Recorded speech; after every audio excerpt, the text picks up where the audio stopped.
Hi, hello, வணக்கம் and welcome to Pandeeswari Thiyagarajan novels channel. இப்போ நீங்க கேட்க போற கதையோட தலைப்பு என் இனிய காவலனே, காதலனே. இந்த கதை உங்களுக்கு பிடிச்சிருந்தா லைக் பண்ணுங்க. உங்களோட ஃப்ரெண்ட்ஸ் அண்ட் ஃபேமிலிக்கு ஷேர் பண்ணுங்க. மறக்காம உங்களோட கருத்துக்களை கமெண்ட் பாக்ஸ்ல கமெண்ட் பண்ணுங்க. டெய்லி கதையை தொடர்ந்து கேட்கணுமா? எங்களோட சேனலை சப்ஸ்கிரைப் பண்ணுங்க. கூடவே பெல் ஐகானையும் கிளிக் பண்ணுங்க. வாங்க கதைக்குள்ள போகலாம். என் இனிய காவலனே, காதலனே. அத்தியாயம் 17.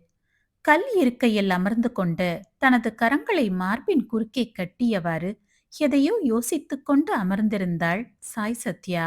அப்போது அந்த வழியாக வந்த விஸ்வா சாய் சத்யா தனியாக அமர்ந்திருக்கவும் சுற்றும் முற்றும் பார்த்துவிட்டு ஆட்கள் யாரும் அவ்வளவாய் இல்லாததால் தைரியமாய் சென்று அவள் அருகே அமர்ந்தான். அவன் அமர்ந்ததை கூட கவனிக்காது அதே இடத்தில் அசையாது இருந்தவளை சலிப்பாக பார்த்த விஸ்வா அவள் முன் தன் கரமாட்டி ஹலோ, ஹலோ என இருமுறை அழைத்த பிறகுதான் அவளுக்கு சுற்றமே நினைவு வந்தது. சட்டென திரும்பி அவனை பார்த்தவள் திகைத்து பின் தன் நாக்கை கடித்துவிட்டு "ச- சார், நீங்க?" ம் நான் வந்து 10 நிமிஷம் ஆச்சு. சில போல இருக்க. என்னாச்சு எனக் கேட்டவனிடம் தயங்கியவள் அது எதுவும் இல்ல என்றதும் அவனது முகம் சிரித்து விட்டது. தலையை திருப்பிக் கொண்டவன் ஓகே, கேரி ஆன் எனக் கூறிவிட்டு எழ முற்பட்டவனின் கரத்தை சடார் என்று பிடித்து விட்டாள். அவளது முதல் தொடுகையில் மின்சாரம் பாய்ந்த உணர்வு விஸ்வாவிற்கு. அவளையும் தன்னை பற்றியிருந்த அவளது கரத்தையும் பார்த்தவன் மெதுவாய் அமர்ந்தான். அது வந்து இப்போ போலீஸ் கேஸ் ஆச்சே ஒரு பொண்ணு. அவ ஏன் கசின் தான். வாட்? உனக்கு கசின் இருக்காங்களா? ஆமா, அது இருக்காங்க நிறைய பேரு. ஓ, உங்க அண்ணன் அப்புறம் அப்பா போலீஸ் தானே? என்னாச்சு இந்த கேஸ்ல? எதுவும் தெளிவா தெரியல. அவளை யாரோ கொலை பண்ண ட்ரை பண்ணிருக்காங்க. பட் யாருன்னு தெரியல. அந்த பொண்ணையே கேட்டிருக்கலாமே.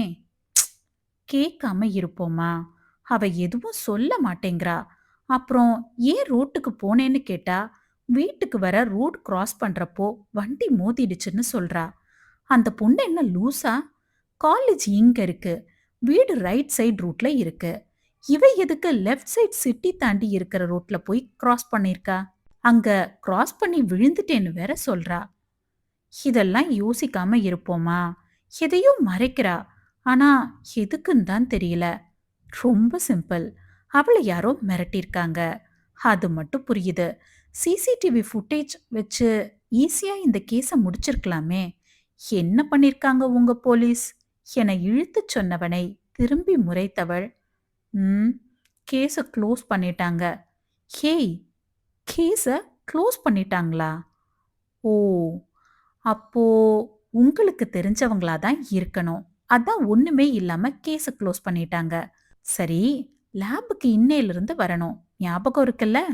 என பேச்சை திசை திருப்பிட, அவளும் அதன் பின்னர் தற்போது செய்து கொண்டிருக்கும் இன்டர்ன்ஷிப்பை பற்றி பேசலானாள்.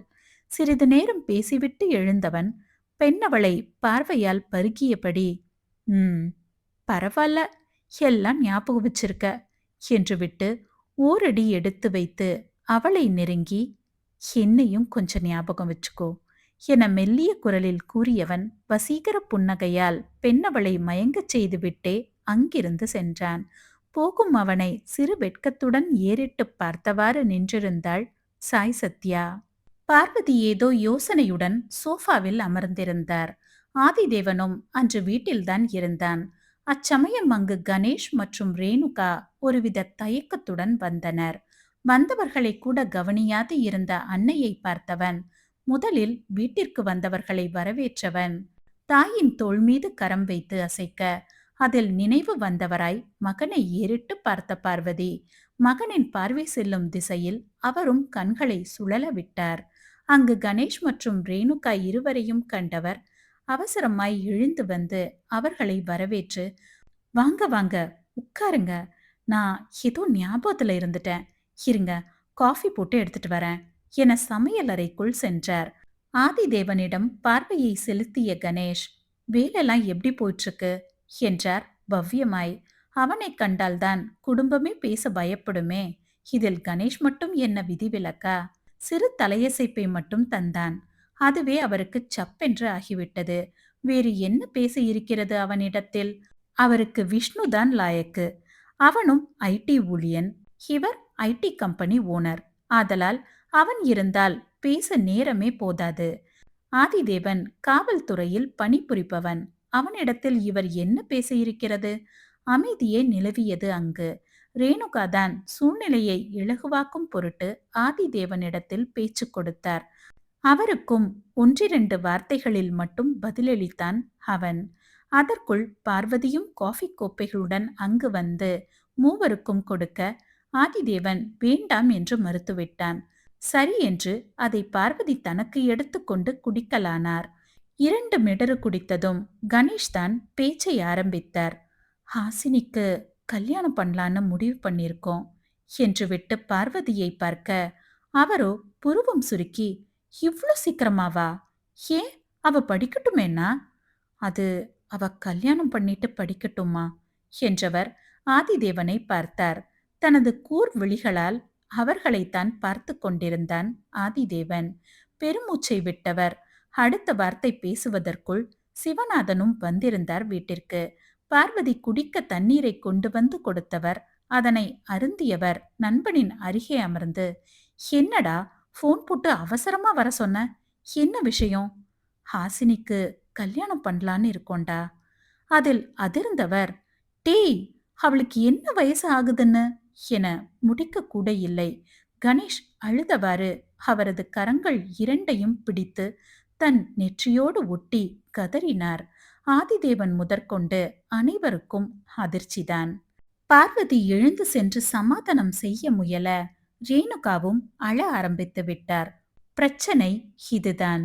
செல்ல மகள் ஆதிதேவன் மீது காதல் கொண்டுள்ளாள் என்றும் அவனை இப்போதே திருமணம் செய்து வைக்க வேண்டும் என்றும், இல்லை என்றால் சாப்பிட மாட்டேன் என்றும் கிட்டத்தட்ட 3 நாட்களாய் உண்ணாது கிடப்பதை கூறி முடித்த கணேஷ் உடல் குலுங்க, என் பொண்ணுக்கு வாழ்க்கை கூட சிவா, அவளை அந்த நிலைமையில பார்க்க கூட முடியலடா, அப்படி கிடக்குறா, தயவு செஞ்சு முடியாதுன்னு மட்டும் சொல்லிடாத என்று சிறு பிள்ளை போல் அழுதவரை திகைத்துப் போய் சிவநாதன் பார்த்தார் என்றால், பார்வதியோ, அண்ணன் இவ்ளோதானே, இதுக்கு போய் எதுக்கு சாப்பிடாம கிடக்கணும், அவகிட்ட சொல்லுங்க, ஆதிதான் அவளுக்கு மாப்பிள்ளேன்னு என வார்த்தையை விட்டுவிட்டார். சிவநாதன் மனையாளை பார்க்க தடுமாறியவர் மகனை வேதனையுடன் பார்த்தார். ஆதிதேவன் முகத்தில் எதுவும் காட்டாது இருந்தான் அமைதியாக. பார்வதி அவர்கள் முன்பே மகனை பார்த்தவருக்கு அப்போதுதான் மகன் தான் மற்றொரு பெண்ணை விரும்புவதாக கூறியது நினைவு வரவும் அதிர்ச்சி அடைந்தவர் சட்டென கணேஷிடம் அதை பற்றி கூற வாயெடுக்கும் சமயம் ஆதிதேவன் எழுந்து வந்து அன்னையின் கரம் பிடித்து தடுத்து பார்வையாலேயே வேண்டாம் என கூறியவன் முகத்தை சரி செய்து, உங்க விருப்பப்படியே செய்யுங்கம்மா என தன் விருப்பத்தை மறைமுகமாக உரைத்தவன் தன்னையே அதிர்வுடன் பார்த்து கொண்டிருந்த தந்தையை ஒரு பார்வை பார்த்துவிட்டு விறுவிறுவென மாடி ஏறி அறைக்கு சென்று விட்டான். பார்வதிக்கு சங்கடமாகிப் போனது. மகனை எண்ணாது தான் பாட்டிற்கு அவசரப்பட்டு வாக்கு கொடுத்து விட்டோமே என்று சிவநாதன் மனையாளை பார்வையாலேயே கண்டிக்க தலை குனிந்து போனார் பார்வதி. இது போதும் அண்ணன், நான் கூட பயந்துட்டே இருந்தேன், ஆதி சம்மதிப்பானா மாட்டானான்னு. இந்த வார்த்தை போதும். நான் ஹாசினியை இங்க கூட்டிட்டு வரேன், நீங்களே அவளை சாப்பிட சொல்லுங்க அண்ணி என்றவர் மகளை கையோடு அழைத்து வந்தார். கண்ணை சுற்றி கருவளையம் படர்ந்திருந்தது. சாப்பிடாது ஆள் கொஞ்சம் மெலிந்திருந்தாள். பார்க்கவே பரிதாபமாய் காட்சியளித்தவளை காண்கையில் பார்வதிக்கு கண்ணை கரித்து கொண்டு வந்தது. தன் மகனுக்காக இப்படி இருக்கிறாளே என எண்ணியவர் அவரே அவளுக்கு உணவு பிசைந்து ஊட்டிவிட்டார். அன்பு அத்தையின் மடியில் முகம் புதைத்து அழுதவள், எனக்கு மாமா வேணும் அத்தை, ப்ளீஸ், என்னால அவரை விட்டுட்டு இருக்க முடியாது அத்தை. சரி சரி, நீ அழாத, அதான் உன் மாமனே சம்மதிச்சிட்டான்ல, அப்புறம் என்ன, நீ படிச்சு முடிச்சதும் கல்யாணம் பண்ணிக்கலாம் என்றவரை விழுக்கென நிமிர்ந்து பார்த்தவள், இல்ல அத்த, எனக்கு மாமாவ இப்பவே கல்யாணம் பண்ணிக்கணும். என்னால இதுக்கு மேல காத்திருக்க முடியாது என்றவளிடம், "ஓ, அப்படியா? எத்தனை நாளா உன் மாமனுக்கு காத்துக்கிட்டு கிடக்குற?" என கேலியாய் கேட்டவரிடம், "நான் பெரிய பொண்ணா ஆனதிலிருந்து" என தலை தாழ்த்தி கூறியவளை உண்மையில் அதிர்ச்சியுடன் பார்த்தார் பார்வதி. அவர் இதனை சற்றும் எதிர்பார்க்கவில்லை. "இத்தனை வருஷமாவா உன் மாமனை நினைச்சிட்டு இருக்க?" ஆம் என்று தலையசைத்தவளை இதற்கு மேல் மறுக்க அவருக்கு காரணம் கிடைக்கவில்லை. தன் மகன் மீது உயிரையே வைத்திருப்பவளை காணும் போது இவளை விட வேறு யார் அவனை நன்றாக பார்த்துவிட முடியும் என எண்ணியவர் அவளிடம் பேசிக்கொண்டே ஊட்டிவிட்டார். வேலை முடித்து வீட்டிற்கு வந்த விஷ்ணு ஹாசினியை கண்டதும் உற்சாகமாய் வர அவனிடமும் விஷயத்தை மகிழ்ச்சியுடன் கூறினார் ரேணுகா. பாவம், விஷ்ணுவிற்கு முகம் செத்து விட்டது. அவன் எதிர்பார்க்கவே இல்லை ஹாசினியின் இந்த அதிரடியை. அவளும் என்ன செய்வாள்? அமிழ்தினியை மிரட்டியாயிற்று. இதற்கு மேல் ஆதிதேவனின் கடைக்கண் பார்வைக்காக காத்திருந்தால் அவனது ஓரப்பார்வை கூட கிடைக்காது. அத்தோடு அமிழ்தினியை திருமணம் செய்து கொண்டு வந்து நின்றால் இவளால் என்ன செய்திட முடியும்? இத்தனைக்கும் அவன் அமிழ்தினியைத்தான் விரும்புகிறான் என நிச்சயமாகவும் தெரியாது. அதனை தெரிந்து கொள்ளவும் அவள் விருப்பப்படவில்லை. இவற்றையெல்லாம் விட கேவலம் அமிழ்தினிக்காக தனது மாமன் குடும்பத்தையே பழி வாங்குவது போல அவளிடம் பேசியதுதான். அவளுக்கு மிகவும் வருத்தமாக இருந்தது. பெருமூச்சை விட்டவள் தான் நினைத்ததை சாதித்து விட்ட மகிழ்ச்சியில் உற்சாகமாக இருந்தாள். அவளது உற்சாகத்தை உணர்வற்று பார்த்தான் விஷ்ணு. கண்கள் கலங்கியது. ஏன் என்றுதான் தெரியவில்லை. யாரையும் பார்க்காது அவசரமாய் மாடி ஏறியவனை விஷ்ணு என்று துள்ளி குதித்து அழைத்த ஹாசினியை கூட பார்க்காது அறைக்குள் புகுந்து கொண்டான். அவனது இதயம் வலியை உணர்ந்தது. இந்த வலி, கலக்கம், அழுகை ஏன் என காரணம் தெரியவில்லை. ஆனால் அவனால் ஹாசினியை பார்க்கவே பயமாக இருந்தது. அவளை கட்டியணைத்து கதற வேண்டும் போல் துடியாய் துடித்தவனுக்கு என்ன செய்வது என விளங்கவில்லை. வெளியே கேட்ட பேச்சுக்கள் அனைத்தையும் தன் அறையில் இருந்து கேட்ட அமிழ்தினி ஊமையாய் அழுதாள். இனி அழுது என்ன பயன்? அனைத்தும் தான் அவள் கையை விட்டு சென்று விட்டதே. அவள் ஏக்கமாய் ஒரு பார்வை தேவனை பார்த்தாலும் போதும், அனைத்தும் கெட்டுவிடும் என எண்ணியவள் அறைக்குள்ளேயே தன்னை முடக்கிக் கொண்டாள். தன் அறைக்கு வந்த ஆதிதேவன் பால்கனியில் நின்று வானத்தை வெறித்திருந்தான். அவனுக்கு இரும்பை முழுங்கியது போல தீயாய் மனம் எரிந்தது. தாடை இறுக இறுகிப் போய் நின்றிருந்தவனை வேகமாய் திருப்பிய சாய்கரன் வெறியில் இருந்தான். ஆம், விஷயம் அனைவருக்கும் பரவிவிட்டது. சாய்கரன் வீட்டிற்கு சென்று ஆடை கூட மாற்றவில்லை. நண்பனை பார்க்க வந்துவிட்டான். கொலை வெறியுடன் இருந்தவன் ஆதிதேவனின் சட்டையை பிடித்து, "ஏண்டா இப்படி பண்ண? கீழே என்னென்னமோ சொல்றாங்க. உனக்கும் அந்த ஹாசினிக்கும் கல்யாணம் ஏற்பாடு பண்றாங்களாமே, உண்மையா? நீ இதுக்கு சம்மதிச்சியாடா? சொல்லுடா, கையை எடுடா" என தன் சட்டையில் இருந்த அவனது கரத்தை எடுத்து விட்டவன் தனது சட்டையை நீவியவாறு, "ஆமா, சொன்னேன். அதுக்கு என்ன இப்ப?" "டேய், எப்படிடா உனக்கு மனசு வந்துச்சு? என்ன, அவளுக்காக பேச யாரும் இல்லைன்னு நினைச்சிட்டியா? நான் கேட்பேன்டா அவளுக்காக" என தன் நெஞ்சை தட்டி ஆவேசமாக கூறிய சாய்கரனை ஆயாசமாக பார்த்த தேவன், "அப்படியா? சரி, போய் உன் தொங்கச்சிய வந்து என்கிட்ட என்ன கல்யாணம் பண்ணிக்கலாம் வாங்கன்னு கேட்க சொல்லு. அடுத்த நொடி இந்த கல்யாணத்தை நான் நிப்பாட்டுறேன்" என சொடக்கிட்டு சவால் விட்டவனை மூச்சு வாங்க பார்த்த சாய்கரன், "கேப்பாடா, இப்பவே அவளோட வாயால இந்த கல்யாண ஏற்பாட்டை நிப்பாட்டுறேன் பாரு" என பதில் சவால் விட்டு சென்றவனை நக்கலாக பார்த்து சிரித்தான் தேவன். அனைவரும் அமர்ந்து அரட்டை அடித்துக் கொண்டிருந்தனர். யாருடைய கவனமும் தன் மீது இல்லை என அறிந்து சமையலறை பக்கம் சென்றவன் அமிழ்தினியும் அங்கு இருக்கவும் நிம்மதி மூச்சு விட்டு அவள் முன் போய் நின்றான். "அமிழ்" சட்டென திரும்பி பார்த்தவள் அங்கு சாய்கரனை எதிர்பாராததால் அதிர்ந்து பின் சுதாரித்துக் கொண்டு, "ஹா, சொல்லுங்கண்ணா. இப்பவே வா. ஆதிதேவன் கிட்ட இந்த கல்யாணம் வேண்டான்னு சொல்லு. வா" என அவன் பாட்டிற்கு நகர்ந்தவனின் பாதம் அப்படியே நின்றது. "எதுக்குண்ணா?" விழிவிரிய அவளை பார்த்தவன், "ஹேய், எதுக்கா?"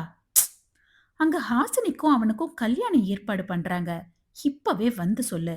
எல்லார் முன்னாடியும் பேசி நான் இந்த ஏற்பாட்ட நிறுத்துறேன். வா, சொன்னா கேளு. என கிட்டத்தட்ட இருவரது வாழ்வுக்காக இறைஞ்சினான். கூட இருந்து பார்த்தவனாயிற்றே. கண்ணீரை உள்ளே இழுத்து கொண்டவள். அவருக்கு ஹாசினிதான் சரியான பொருத்தம். அதுதான் அவங்க குடும்பத்துக்கும் நல்லது என்றவளை குழப்பம் பொங்க ஏறிட்டு, ஹே, என்ன பேசுற நீ? இந்த ஈர வெங்காயம்லாம் வேண்டாம். நீ வந்து அவன்கிட்ட பேசு. வா என்றவனிடம் இப்போது அழுத்தமாய் பார்த்து வைத்தவள். அவருக்கு, நான் வேண்டான்னா அடிச்சு பல்ல உடைச்சிடுவேன். நீ என்ன நிறுத்துறது? இப்ப நானே போய் எல்லார்கிட்டயும் நீயும் ஆதியும் விரும்புறத சொல்றேன் என 2 அடி எடுத்து வைத்த சாய்கரன் அவளது பதிலில் அப்படியே நின்றான். பேச்சற்று போனவன் அவளையே தளர்ந்து போய் பார்க்க, ஆமாண்ணா, நீங்க மட்டும் அப்படி பண்ணா கற்பூரம் அடிச்சு சத்தியம் செய்வேன். அப்படி எதுவும் எங்களுக்குள்ள இல்லைன்னு என உறுதியாய் கூறியவள் உடைந்த கரத்தை பற்றியவாறு வேக எட்டுக்களுடன் அறைக்குள் புகுந்து கொண்டாள். நண்பனது வருகையை உணர்ந்து இதழ் வளைத்து சிரித்தவாறு, என்னப்பா, உன் தொங்கச்சிய காணோம்? சவால் வேற விட்ட. என்னாச்சு? புட்டுக்குச்சா என கேலி செய்தாலும் அவனது குரலில் இருந்த வலியை நண்பனால் உணர முடிந்தது. தனது கலங்கிய விழிகளை மறைத்து பால்கனி கம்பிகளை இறுக பற்றி நின்று விட்டான் சாய்கரன். அவனது தோளைச் சுற்றி கரம் போட்ட ஆதிதேவன், அவ்வளவுதான் மச்சான், அவகிட்ட பேசுறதே வேஸ்ட் என நலிந்த குரலில் கூறியவன் அடுத்த நொடி முகம் இருக, இனி யார் நினைச்சாலும் இந்த கல்யாணத்தை நிறுத்த முடியாது என வார்த்தைகளை பற்களுக்கிடையில் கடித்து துப்பினான். தொடரும்.